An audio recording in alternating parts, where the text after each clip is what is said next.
Here's what I want. I want to be able to trust vets again, and that means start acting like professionals, right? So then that means educating yourself on vaccines, stop vaccinating more often than your associations recommend. And here's another idea. Don't defend your colleagues who are doing something like this. I don't understand. I don't understand all the vets that come to us and say, oh yeah, I'm on board with you, but you should be nicer to these vets. And I'm like, oh, really? You mean the same vets who write me nasty emails every day that are sitting in my inbox? The same vets that come onto our website and our Facebook page and call us names? I have never once I've never gone onto the AVMA website or the AHA website. I've never gone onto a Facebook page or a website of any individual vet. This is not a vendetta.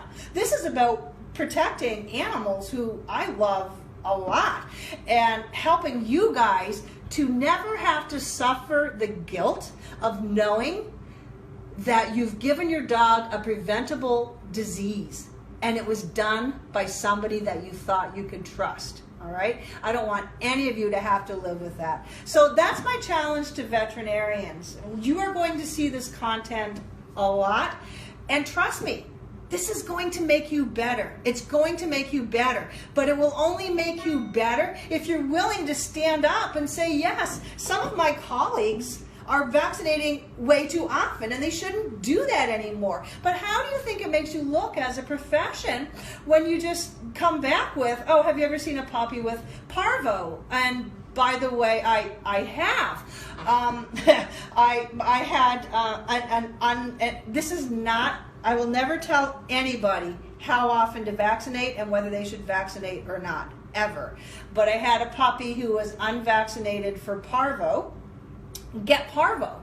And guess what? That puppy went from deathly ill, and by the time when I got a diagnosis, within 12 hours, he was eating properly, he was drinking properly, and his stools were completely back to normal within 12 hours.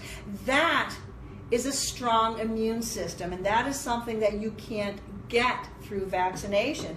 And as a matter of fact, for any of you vets who are watching, I have 3 independent studies showing that the prognosis and survival rate of unvaccinated puppies is much, much higher than in vaccinated puppies for parvovirus. It's science, guys. It's there. It's waiting for you, and we are begging you to embrace it, and we are begging you to earn our trust back, because we need to trust you. We need to trust you. But how you respond to our articles is really going to play a big role in whether we can trust you or not. And for those of you who are watching that aren't vets, please, please don't be part of the problem. Support the hardworking, holistic vets who stick their necks out to go against the grain. They do not have it easy. Trust me. They suffer ridicule and they suffer threats at the hands of other people. I'm not going to say who, but they do. They could use their support, and please support them. And trust me, your cat or dog will thank you for doing this.